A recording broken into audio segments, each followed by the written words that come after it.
તો વડોદરાના સમા વિસ્તારમાં રૂપિયા 10.40 કરોડના ખર્ચે બનાવવામાં આવેલા આશરે 2.3 કિલોમીટર લાંબો સાયકલ અને વોકિંગ ટ્રેક ઉદ્ઘાટન પહેલા જ વિવાદમાં આવ્યું છે।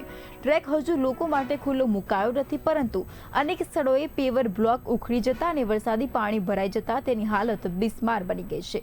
ઘટનાને લઈને વિકાસ કાર્યોની ગુણવત્તા સામે સવાલો ઉઠી રહ્યા છે। તો આ સમગ્ર મામલે વડોદરા મહાનગરપાલિકા રોડ પ્રોજેક્ટ અને સ્ટ્રીટ લાઇટ વિભાગ વચ્ચે સંકલનની અભાવની ચર્ચા છે।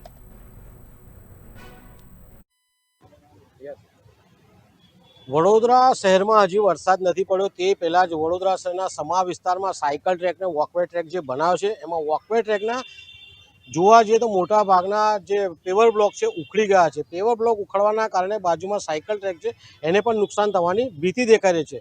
તો વડોદરા મહાનગરપાલિકા કંઈ પણ કામ કરતી હોય તેનું સુપરવિઝન નથી કરતા। તો હાલમાં જે સમામાં કામ પતી ગયું છે એનું સુપરવિઝન કરવામાં આવે, જે પણ કોન્ટ્રાક્ટર છે એની સામે કાર્યવાહી કરવામાં આવે અને સાયકલ ટ્રેક અને વોકવે ટ્રેક બંને બગડે ના તેનું ધ્યાન રાખે તેવી અમારી માંગ છે।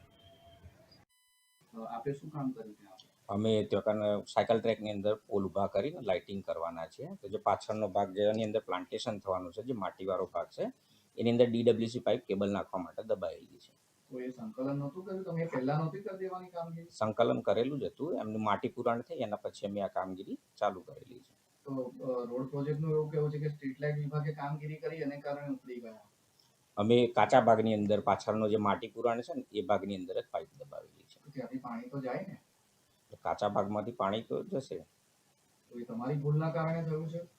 હા, તમે સંકલન કરીને પહેલા જ ના નાખી દેવાય? લાઈન નાખવાની હતી તો?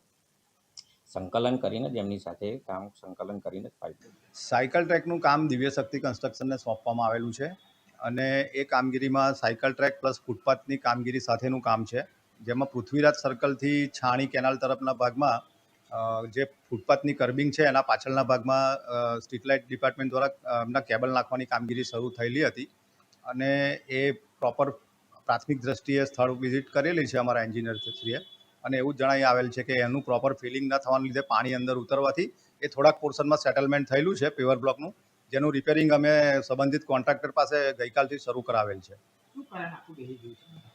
આ પાણીના લીધે અંદર ઉતર્યું હોય, ફિલિંગ પ્રોપર ના થયું હોય, જે કેબલ નાખ્યા પછી પ્રોપર ફિલિંગ ના થયું હોય એના લીધે પાણી ઉતર્યું હોય અને એના લીધે સેટલમેન્ટ થવાના ચાન્સીસ જણાય છે પ્રાથમિક